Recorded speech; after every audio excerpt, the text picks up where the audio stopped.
me start the recording there. You were already recording. No. I'm starting the video recording now. What is Calvin doing? 3, 2. Welcome back to Shot of History. I'm Stephanie. I'm the color man, Big Dev. T. I like you went deep and Yeah, I went super deep. Went soulful on that one. Yes. Calvin. I'm Calvin. In a world where Calvin is the historian, we're talking black people. Plot twist, not today, bitches. I got some white people for your asses. Switching it up. Talk about my favorite peoples. White people? The whites. White people? The whites. White people. I'm going to make that take off, calling you guys the whites. The whites. So the whites are at it again. We're always at it. The whites be whiting. We're I feel always like at the it. whites be at it again is pretty much always said anyway. There's a meme about that. I was going to say also it should be a meme. It's a meme. Oh, yes, yeah, and, she's at a barbecue on the phone calling the cops. God. Yeah. The whites be whiting. Fucking people. Jesus So I Christ. love anyway. the what was it? There was a Kroger is closing down, and like there were like 60 people outside protesting, and they were all white. and the first comment on the news story was, "I'm white, but I'm not protesting a closing Kroger."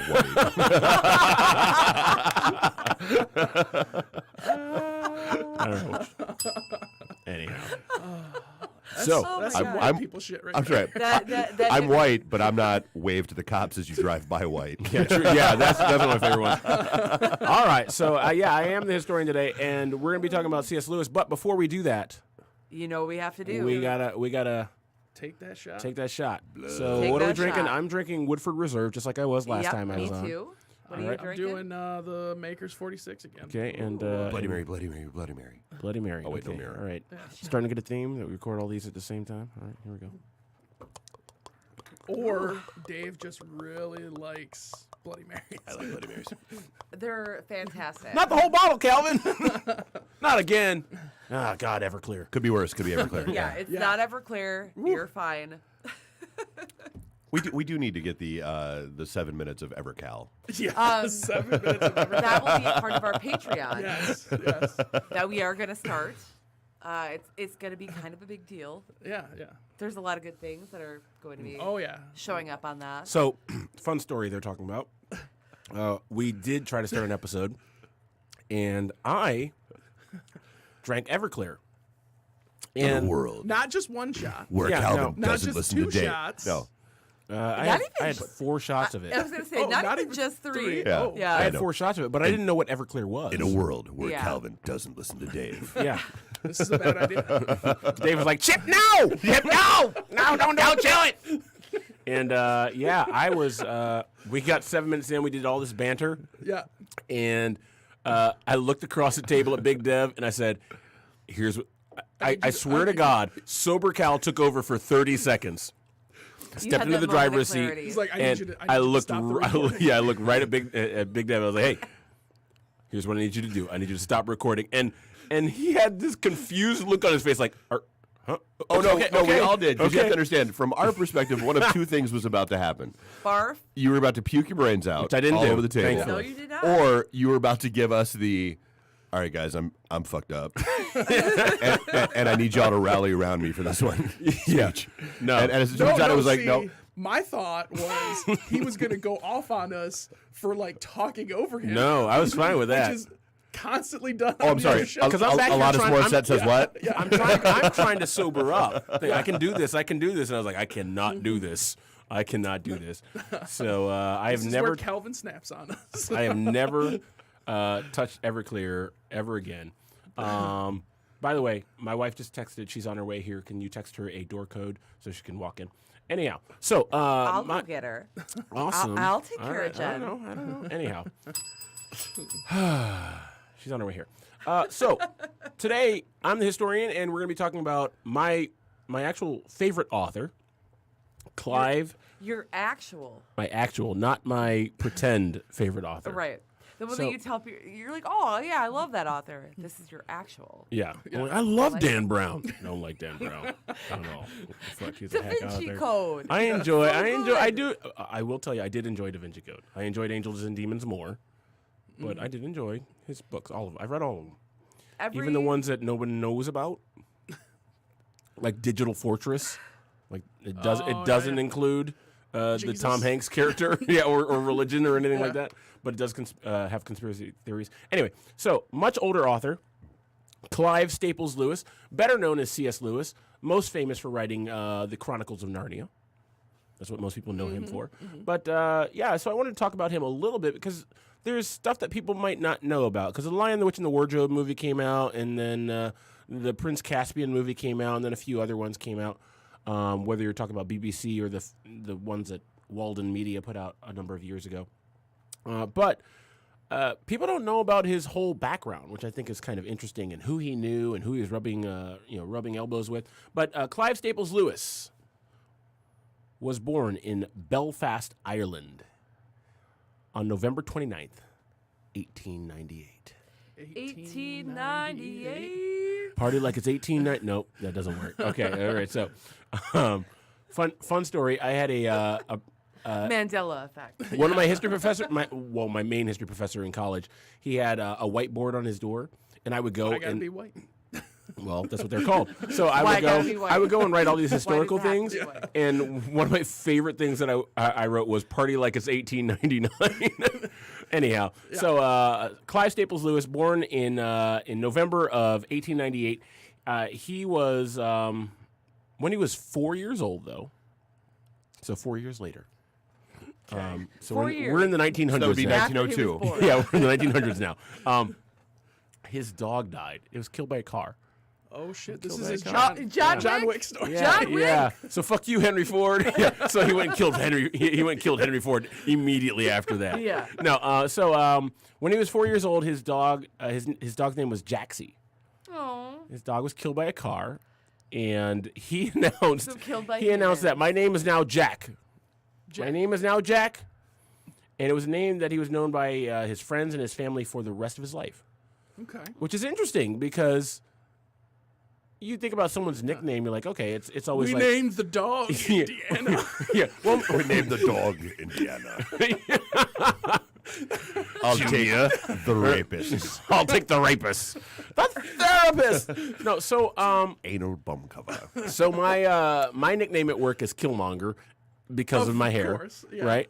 But That's just the one. I they never tell you. understood. I He never spread understood. it. He was like, my nickname is Killmonger. No man, I didn't- my nickname's T-Bone. He was in the restroom. I created my own waiting nickname. for people to come into the stall next to him. Hey man, did you see Killmonger? You're a pretty cool dude, ain't you?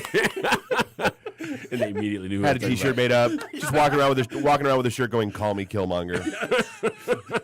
Don't call me Killmonger. Yeah, reverse psychology on my shirt. Hands pointing at the words. Anyhow, so his dog was killed. He called himself Jack. Everybody called him Jack. And the funny thing is, when I was first introduced to him as an author, I found that out very early. And I was like, how do you get Jack from C.S. Lewis? It doesn't make any sense. Like, you get, Rick from Richard. I don't know how you get Bob from William. I still don't know how that happened. But now I understand. C.S. Lewis I feel is like called we Jack talked about that because once, his dog how died. you come up with those weird abbreviations of names, or at least I've talked about it with someone. He talked about it to himself In a the dream. mirror. Maybe I did. In a dream. I have So some pretty anyhow- No, it was Anyhow. in the mirror. That's more fun. His name's Jack. As a kid, he's fascinated with anthropomorphic animals. that's so animals actually- that have so think Zootopia, animals that have So- human characteristics. Human Furries. Yeah. It's basically furry. Definitely. I didn't mean to make this sexual, but yeah, that's exactly what we're thinking. Not all So- furries are Furries sexual. aren't necessary. Don't. Why you got to stereotype, Cal? Because I don't know much about furries and I don't want to know much about furries. I've been to PangoCon twice. I know enough about He's furries. invited us twice to PangoCon, and I have not come for that very reason. Because furries. Please hit the bell. Please hit the bell. I have not come for that very reason. That's funny. I don't care who you are. That's funny right there.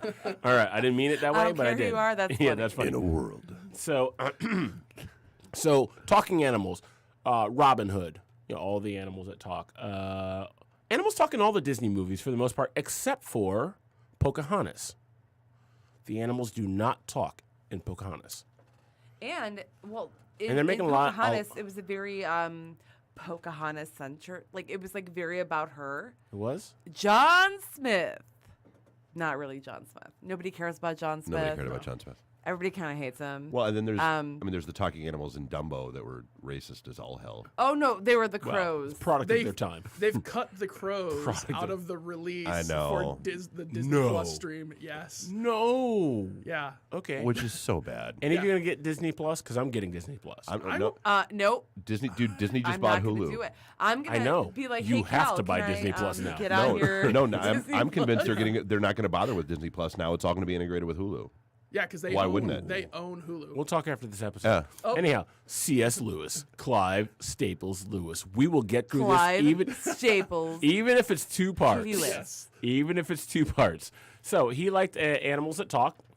He fell in love with the Beatrix Potter stories, and he often wrote and illustrated his own animal stories. Now, because of this, he was influenced by this. He and his brother created this whole universe called Boxen, and it was inhabited and run by animals. Okay. So this is early C.S. Lewis, right? So he gets into his writings later, but he created this whole world that never turned into anything. I did the same thing when I was young. I wrote this. There was this girl that I liked. We went to church together. I don't remember what her name was, but I liked her so much, and I wrote this story where I was a hero and she was the damsel in distress, and I rescued her and I gave it to her. She went to my church. I gave the story to her. She read it. Her father read it. The next week, they never showed up again at our church. But that story was called The Backup, which was totally a ripoff of Batman. Totally. Like from the whole diving down through the skylight moment, totally the same fucking thing. Is Seal so playing funny. in the background? Kiss from a Rose. No. Wait. No, Michael Keaton Batman. Was that Kiss from a Rose? Oh, no, Kiss from a Rose that's the Val Kilmer. That was yeah, Val Val Kilmer. Kilmer, yeah. All right, but we are talking 80s. At The least. worst Batman. 89, early 90s. All right. So anyway, C.S. Lewis, he goes to private school. And his mother dies of cancer when he's 9. Does he then make everybody call him by her name? No, No. that would be weird. Okay. Well, I mean, so he loved the dog more. why are you being weird, Dave? So he loved the dog more. Well, So he's schooled by private tutors. His mom dies when he's 9. It's 1908 at this point. So his father at this point, grieving, Yeah. probably not ready to raise kids on his own. He sends C.S. Lewis away to boarding school, which was actually a common practice in this time. it totally was. Definitely. My mom went to boarding school, and that was in the 50s. 50s and 60s. So his father sends him away to study at a boarding school, and he moves from school to school for a number of reasons, ranging from school closing and the headmaster being committed to an insane asylum to his own health issues. Right? He actually ended up going to a school in an area that was better for his respiratory issues. Okay. It's kind of Okay. interesting. So it was during this time that he also abandoned his parents' Christian faith. So he becomes an atheist at this time. So he's 10 or 11 or 12, something like that. He abandons his faith and he becomes an atheist. And he becomes very, very interested in mythology and the occult. He actually, later on, becomes one of the foremost authorities of the 20th century of mythology. Okay. Interestingly enough, which we'll get to in a little bit. So he's wonderstruck by songs and legends that what he called the northernness,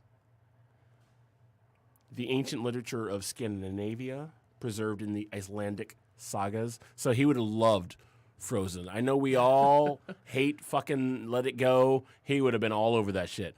So anyway, he grew to love nature in this time. He, in his teenage writings, he moved away from Boxen. He and his brother had written Boxen, right? Yeah. When he was younger, he turned into a teenager, and he starts using different forms, such as poetry, opera, to kind of capture his newfound interest in Norse mythology. He's literally as a teenager becoming an expert on all sorts of different mythology, Okay. which will lead to what we're getting to in a bit. I love mythology. Yeah, so he grows to love Greek mythology as well, Greek literature and mythology. course. So Of course. everything comes from the original Greek, right? In 1916, he's awarded a scholarship to the University College at Oxford. Ooh, Yes, fancy. he becomes an Oxford Don very early on. Within months of getting there, though, he is shipped off to World War One. Oh, okay. Yep, he's fighting in World War One, and he talks about and he wrote a lot of letters. Back then, you didn't have the internet, Yeah. you didn't have email, you didn't have any of that stuff. So you wrote letters to people, whether it was to your family, whether it was to your wife, your spouse back home, and he cite in one of his letters he talks about the war that he saw in the trenches of warfare in World War One, along with the loss of his mother to cancer. The fact that he moved from school to school, he was very, very unhappy with school because he was very, very smart. He was way beyond his instructors when he was in school. Right. Right. So he talks about all that. I can relate. Yeah. And so he talks about that as why he was so pessimistic as a person. And he also says this really led into me not believing in any kind of deity at all. It led into him being an atheist, which is kind of interesting. So See now, and the funny, so you just stopping right there for a sec. Yep. The funniest part about that is everybody looks at the Lion, the Witch, and the Wardrobe, and all the hugely religious overtones and symbolism. in we're it. going to get to that. No, I'm just saying We're like that. gonna It get just to it that. Absolutely. like as of right now, it seems very in a world. It seems very incongruous. And the funny thing is, he would disagree with you mainly because of what he's an expert in. But we're gonna get there. We're gonna get there. We're so getting there. so We're getting there. so while he's in the army, he is he's rooming with another guy, another cadet whose name is Edward Courtenay, Francis Patty Moore, who shares the same last name with me. Courtenay. Yes. So and these two make a deal. If one of us dies in battle, Yeah. if one of us dies in this war, we will take care of the other person's family, Okay. Aw. which is actually how swinging began. I should do an episode on the history of swinging, interestingly enough. But like And wait, Jen is in the wait, studio, like y'all. the dance or no, I am not the swinging, only vagina. like in literally this like room. sexual swinging. It also started based on that whole idea. Hey, if I if I die, die, you- you take care of my wife. You take care of my spouse. So anyway, C.S. Lewis and his roommate make this pact. If I die, you will take care of my family. Right? And so C.S. Lewis ends up taking care of this. Patty dies in war, Yep. and C.S. Lewis ends up taking care of this guy's mother until she dies. He went and visited her pretty much every day. Yeah. Well, he would see her every now and again, but then she was committed to a hospital because she was becoming frail, and he would visit her every day, pretty much until the day she died. In this, so he made good on this promise. So Right, pretty right. good guy, right? Oh, not too. So he cared for this guy's. I mean, it's also 1920, and like we've We're established. in the 40s at this point. Okay, We're but in the still, 40s. there's no internet.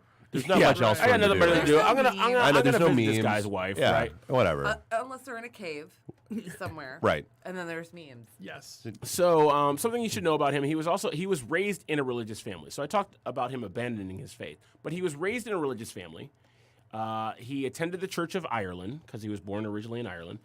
He became an atheist when he was 15, so a teenager. So Dave, I know that you don't believe anything. So I mean, not you believe in things, but You don't believe anything. But I know that both Dev and Dave at this table, you're both atheists. And Absolutely. At what age? What age did that kind of happen for you both? When I wasn't kicked out, but I was invited to not re-enroll for the following year at Catholic school. I was 14. 14? Okay, 14. I've never been into religion at all. My family didn't make me go to church or anything like Oh, that. see, I had the I whole. tried. Okay. Yeah, I mean, I tried. For the family, you got to go twice. through the confirmation, first communion, Right. all Yeah. that. Like I did all that shit, Yeah. and Stand it was, down. and it was like, and honestly, so it was probably It's like- before that because I mean, the reason why they asked me not to come back is because Right. I kept asking too many questions. Too many questions, Yeah. right? Okay, understood. I went to two I went to two different churches. Like the first one was like, this isn't really the message for me, and then I went to a different one. It's like, this is definitely not the message for me. No, not that one. And then I was all like, yeah, I don't think this is I don't think Jay Easy is for me. Jay Easy. Oh, I like that. That's what I'm gonna call him from now on. From here on out. Jesus, I'm sorry, your name is now Jay Easy. I don't want to confuse you with that Mexican guy who's trying to cross the border illegally or legally. Man. Whatever. Anyhow, so he becomes an atheist at age 15, though he later describes himself as being paradoxically angry with God for not existing. These were his own words. You know, I'm angry with God for not existing. So his early separation from Christianity specifically began when he started to view his religion as a chore. Or as a duty, right? Hey, you know, hey, this is just a thing I got to do. I don't want to do this. Like, I'm on a Sunday morning. Here we go. You want 10% of my shit? But also I got to sit in the box and tell the priest everything I did. But so it's the government? But at the same time, he's gaining an interest in mythology and in the occult, and so he's studying those things and losing. So he's losing. So just not he was. Losing his religion. He's losing his religion. That was him in the corner. Right. Yeah, it was definitely him in the spotlight. corner. Spotlight. Losing his religion. Thank you, Arian. So anyway, so he's losing his religion, but also becoming as I say, he's very really interested in mythology. No, he's just swapping. Yeah, he's going from a monotheistic to a polytheistic view. Of, Right. Well, I mean, the interesting thing about mythology is at some point people believed that those things were real, right? So he's becoming very interested in mythology at this point, while also losing that other mythology that people have not let go of yet, right? And so, so it's at that time that's all happening, and he quotes this guy Lucretius, who's Greek. If you can't tell from the name, Greek. Yeah, as having one of the strongest arguments for atheism. I'm going to try to say this in whatever language this is. I'm pretty sure it's actually Latin. Nuqueam nobis divinitas es paritum. Holy shit, a burst of fire just happened. Natarum rerum tantum stata perida culpa, which he translated poetically as follows. He translated this as, had God designed the world, it would not be a world so frail and faulty as we see. Mm-hmm. Right. But free in will. a world. Yeah, but free will. Right. Right? So, There we go. but... Also, I'm not religious. I'm agnostic. So you don't know if we can know God, right? I get it. Understood. So he does end up abandoning atheism. He becomes interested in the works of a guy by the name of George MacDonald. I've read all of George MacDonald's works. They're fantastic. That he credits that with turning him away from atheism later on. He eventually returns to Christianity specifically, having been influenced by the arguments of his Oxford colleague and Christian friend. You may have heard of him. J.R.R. Tolkien. That one guy. Oh, that guy. He did a thing. Yeah, he did a thing. He also He did can't some- finish a book series. Yeah, well, he died. George That's R.R. not that's not fair. Yeah. No, he, George R.R. Martin. And then he died. He's working on it. I thought you were talking So- about Tolkien. Tolkien died. That's not He fair. also didn't finish his book J.R.R. series. Martin So doesn't want to finish it, I believe. I'm pretty sure. Oh no, But he's waiting now. he saw the final episode. Was like, oh, Yeah. Well, now I gotta fix this. I gotta fix this shit. So, anyhow, so J.R.R. Tolkien, the writer of the Lord of the Rings trilogy, and the Hobbit, obviously, he influenced C.S. Lewis to consider the tenets of religion, and so George MacDonald, J.R.R. Tolkien, another writer by the name of G.K. Chesterton, also a guy who I've read all of his works, fantastic stuff. Lewis talks about he vigorously resisted conversion. He said that he was brought into Christianity, quote, kicking, struggling, resentful, and darting his eyes in every direction for a chance to escape. So, like, when you come out of the vagina, like, literally, like, that's... Yeah. Call So back to an old he writes old later. show. He writes about his struggle later in a book called I fucking love you, Surprised Dad. by Joy.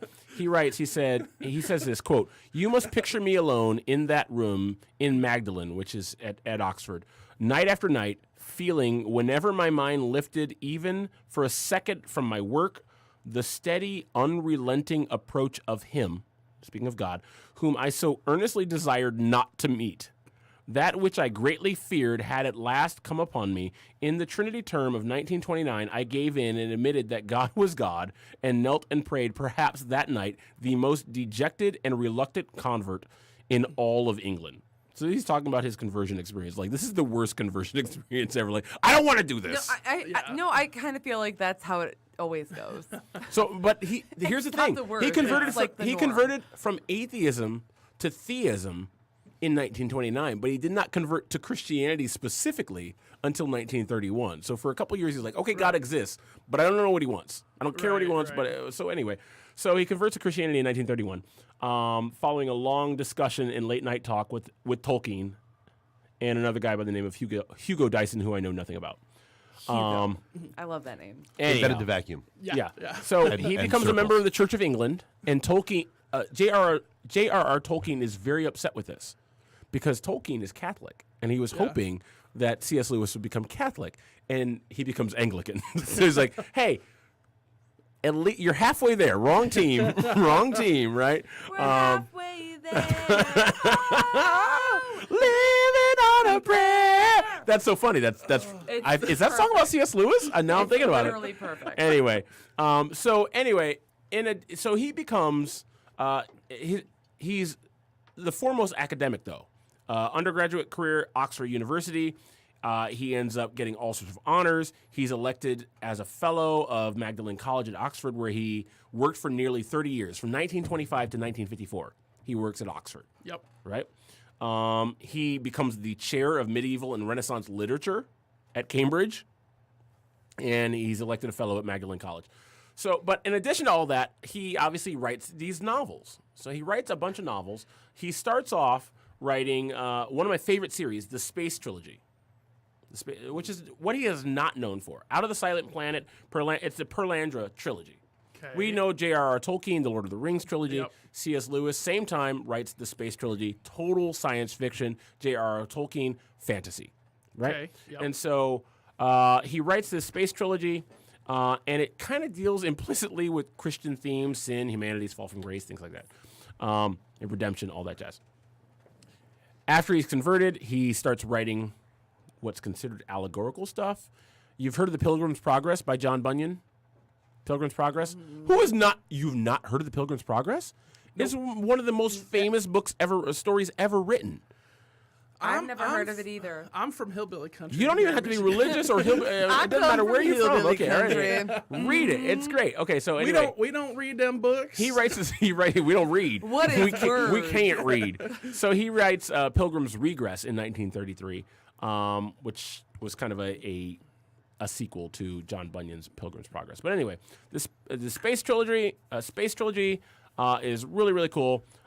He was dealing with what he saw as dehumanizing aspects in science fiction that was being written at the time. Did he start with episode 4?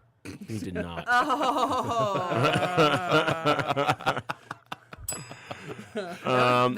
So he and Tolkien had agreed to both write science fiction at the time. So Lewis agrees to write a space travel story, and Tolkien agrees to write a time travel story. Tolkien never finished that time travel story Because he died. Yeah. I don't know why. I don't know why he did that, but anyway. It's just all like, well, he went to the wrong team, so fuck that guy. But here's the deal: in the Space Trilogy, Lewis's character Elwyn is based on J.R.R. Tolkien. Oh, okay. So Tolkien writes Lord of the Trilogy, Lord of the Rings trilogy, but he's also a character in one of C.S. Lewis's most famous works, which is kind of interesting. So, fun story, there was a little bar across the street from where I used to work when I was living down in Northern Virginia called Bilbo Baggins. Really? And they actually had I'm sure they still do, they have a napkin. Tolkien actually came into the bar one day and wrote on this napkin, great little spot, you have my permission to use the name in perpetuity. And they had it framed and had a picture with him and the owners and all that stuff. Nice. And Nice. Oh, so he's in the picture. There's proof that he was there, right? I want a bar to name themselves after something I've written. That's literally my only life goal now. Done. So obviously, I like it. let's land this plane. I got like 5 more minutes of content here. So he obviously writes Chronicles of Narnia. That's the one he is most famous for. Narnia. yeah. Chronicles of Narnia. I love. That's one of my favorite Saturday Night Live sketches. Anyway, so he writes the Chronicles of Narnia, which he is most famous for. And they're really good if you take out the religious aspect. And the funny thing is, in my opinion, the interesting thing The is lion bitch in the bathrobe? What was it's that? just like being a nice person. That's what it's all about. They are great stories regardless of whether you're religious or not. I love The Lion, the Witch, and the Wardrobe. My favorite story of all of them is still oh my goodness. This is the alcohol taking effect right now. The silver All chair? right. No.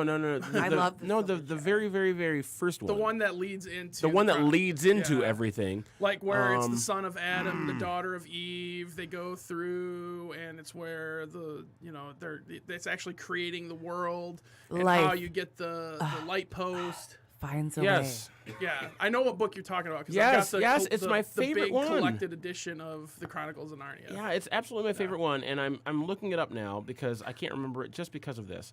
Because it came out later. Yeah. The Magician's Yes. Nephew. The Magician's Nephew. That's my favorite one of the series. And then The Lion, the Witch, and the Wardrobe follows after that. Yeah. Anyway, but Magician's Nephew came out way before. Consider it episode 1 of Star Wars, unfortunately. But no Jar Jar Binks. No Jar Jar Binks. Thank God. Misa hate Thank that. God. Misa, you a lion. Yeah. So he writes this story, and the funny thing is, people said, "Hey, this is a Christian allegory." J.R.R. Tolkien even said, "Hey, I don't like this because it's an allegory." The And White Witch is the devil. Here's The lions. here's the funny thing is, God, yeah. here's the funny thing about that. People read into that. You have to understand, C.S. Lewis is the foremost authority Yeah. of the 20th century on allegory and mythology. And he says, literally, he's like, I am an expert. This is not allegory. You clearly don't know what you're talking about. You're seeing these themes. That's fine. Obviously, my faith is written into them in some way, shape, or form, but it's not allegory. Here's what allegory is. Here's what I'm doing. But because we've gotten further and further away from him, we say, oh, it's an allegory. C.S. Lewis categorically denied it's an allegory, just like, what's his name? Bruce Willis categorically denies that Die Hard is a Christmas movie. Now, It is a fucking Christmas it is a movie. Christmas movie. You Fuck can be you. wrong. Maybe C.S. Lewis is wrong. I'm just saying the foremost authority on allegory said it's not an allegory. Here's what it is. Well, I mean, it is very In terms of much literature, like here's if what it you're- actually is. If your point of reference and when you're reading it is creationism, it follows the theme of creationism. Right, but it's not allegory. Those Right. there may be Right, but it's there are up religious to the elements in it, but it reader. didn't make it allegory. Right. So We it was just read kind of it. interesting. It's up to the But reader it to is decide. you bring depth of author as well. So you Yeah. bring what you want into it. But the funny thing about his works are he was also the foremost Christian apologist of the 20th century. His book Mere Christianity is considered one of the best defenses of Christianity ever. Still, I mean, Christianity Today, it's a magazine, voted it the best book of the 20th century. Christianity kinda nuts. today is sad. Skeptical Dave is skeptical. That's fine. Because, technically speaking, the definition of allegory is just a story, poem, or picture that can be interpreted to reveal a hidden meaning, typically a moral or political one. Correct. There is no way in hell that you can read those books and not think that there are moral lessons within them.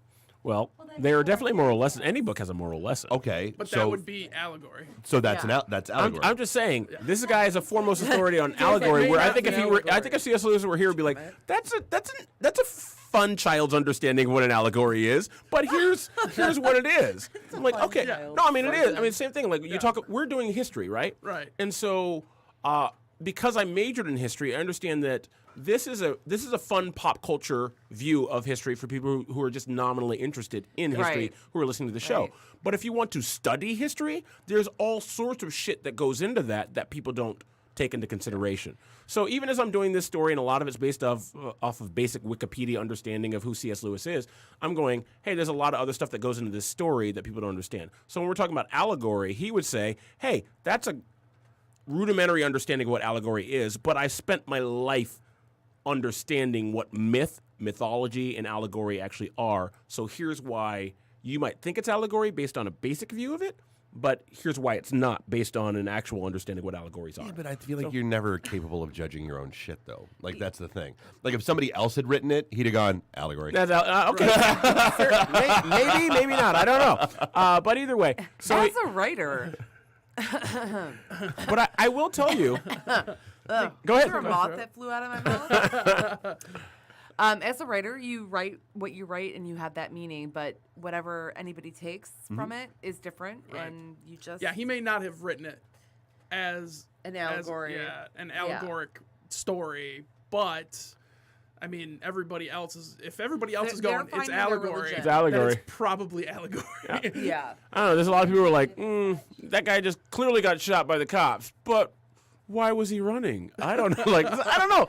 I run away from a gun every a lot single of time. Germans were wrong about the saying. Holocaust. A lot of people can be wrong at the same time. He happens to be an expert. So anyway, that's just where I give him. I don't know. Wow, he just dropped the Holocaust. The funny thing is, so Yeah. speaking of, at the time of World War II, he is writing a book that would end up becoming Mere Christianity. He's doing these radio addresses, and they would become Mere Christianity. And I was reading another book called Why I Am Not a Christian by Bertrand Russell, Okay. right? And I'm reading this book, and I'm going, I feel like I've read direct responses to this before.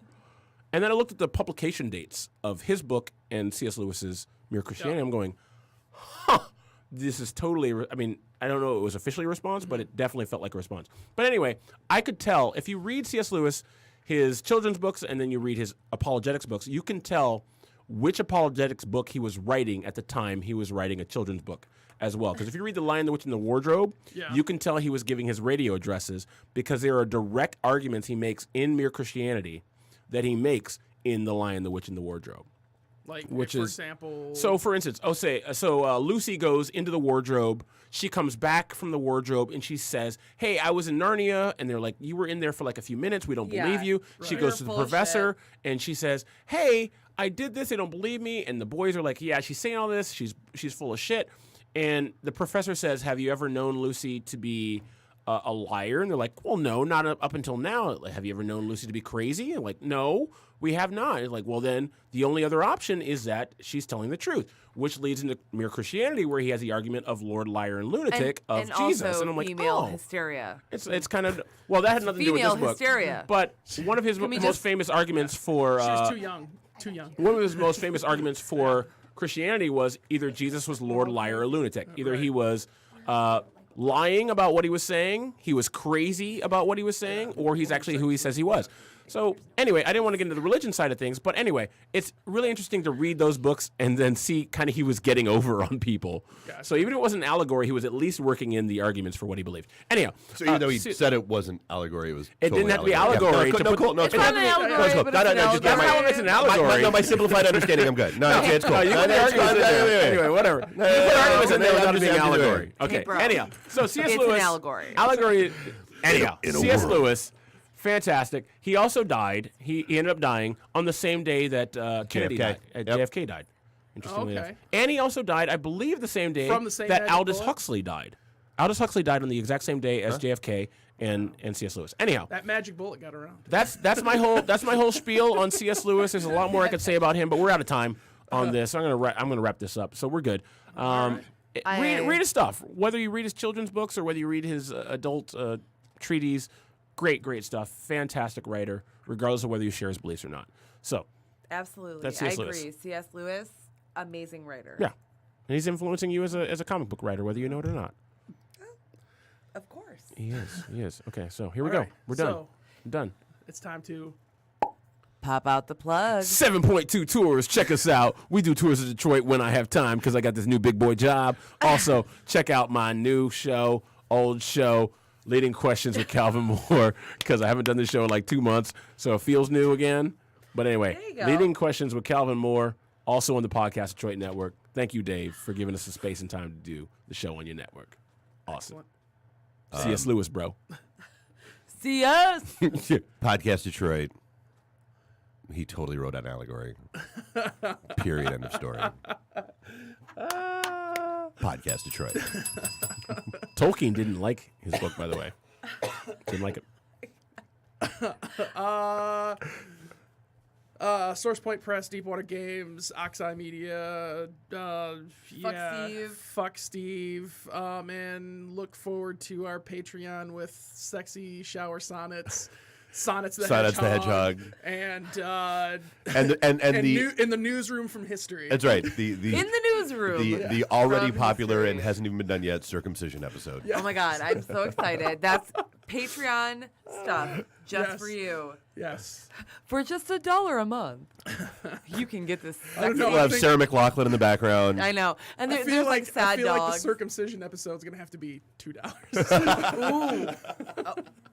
We got to pay for that guillotine. It does cost money to make shit look that good. I know. Yeah.